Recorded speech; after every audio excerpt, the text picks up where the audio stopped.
ये समझ ले कि बना बनाया फिल्मी हीरो है। दिखने में बिल्कुल शाहरुख खान जैसा, बोलने में सलमान खान जैसा। सुबह से ये वक्त हो गया है, अभी तक कोई क्लाइंट नहीं आया रिश्ते के लिए।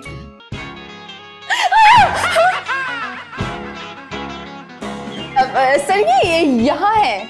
वाह यार क्या बात है, एक ही शादी से 15-20 लाख, फैंटास्टिक। उतने ही है जितने आपने कहा था।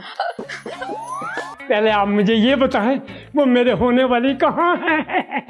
मैंने तुम्हें मुलाजिम की बजाय घर का एक फर्द समझा और तुम जलेबी सांप की तरह मुझे डस दे रहे हो। तुम हम जैसे लोगों के जज्बात से खेल के उससे पैसे बटोरती हो।